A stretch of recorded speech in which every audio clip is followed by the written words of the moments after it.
হঠাৎ হুলস্থুল, জটলা এলোমেলো অবস্থা, তার মধ্যেই ছুটছে একটা স্মোক বোমা।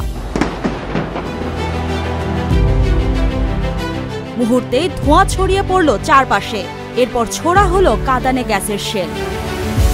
চারদিকে কিছুক্ষণের জন্য ছেয়ে গেল নিকষ অন্ধকার। শুনে মনে হতে পারে এটা আন্দোলনে ধুন্ধুমার কোনো রাজপথ, যেখানে পুলিশ ও আন্দোলনকারীদের মধ্যে তুমুল সংঘর্ষ চলছে।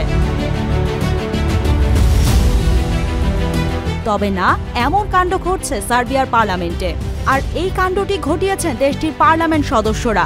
সার্বিয়ার পার্লামেন্টের অধিবেশন কক্ষে স্মোক গ্রেনেড ও পিপার স্প্রে ছুড়েছেন দেশটির বিরোধী দলের আইন প্রণেতারা। সরকারের বিরুদ্ধে বিক্ষোভ ও শিক্ষার্থীদের চলমান আন্দোলনের সমর্থন জানিয়ে তারা এই কাণ্ড ঘটান।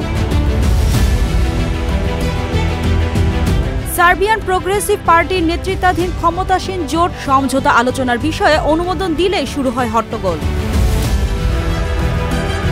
অধিবেশন আসন ছেড়ে কয়েকজন বিরোধী আইন প্রণেতা স্পিকারের দিকে তেড়ে যান, শুরু হয় হাতাহাতি। এই সময় কিছু বিরোধী আইন প্রণেতা স্মোক গ্রেনেড ও পিপার স্প্রে ছুড়ে মারেন। টেলিভিশনে সরাসরি সম্প্রচার করা দৃশ্যে দেখা যায় অধিবেশন কক্ষে কালো ও গোলাপি রঙের ধোঁয়া উঠছে, ঘটছে হাতাহাতি। দেশটিতে 1990-এর দশকে বহুদলীয় গণতন্ত্র চালু হওয়ার পর এই প্রথম এমন ঘটনা ঘটল। এদিকে প্রেসিডেন্ট ভুসিচ বলেছেন, হট্টগোলের সঙ্গে জড়িত সকল আইন প্রণেতার বিরুদ্ধে ব্যবস্থা নেবে কর্তৃপক্ষ।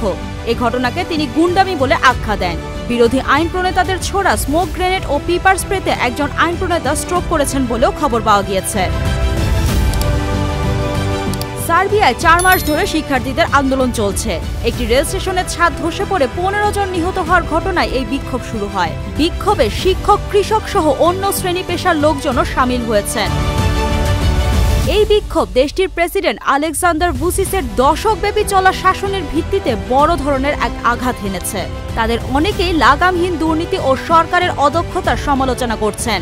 ট্রেন স্টেশনের ছাদ ধস থেকে শুরু হওয়া আন্দোলন এবার ছড়িয়ে পড়েছে পুরো সার্বিয়ায়। আন্দোলনটি বর্তমানে দুর্নীতি বিরোধী রূপ পেয়েছে। সরকারের পদত্যাগের দাবি উঠেছে রাজপথ থেকে পার্লামেন্টে। সংসদের এমন কাণ্ড সার্বিয়ার রাজনৈতিক পরিস্থিতি আরও জটিল করে তুলছে। সরকার পতনের বিক্ষোভও আরও জোরালো হওয়ার পরিস্থিতি তৈরি হয়েছে।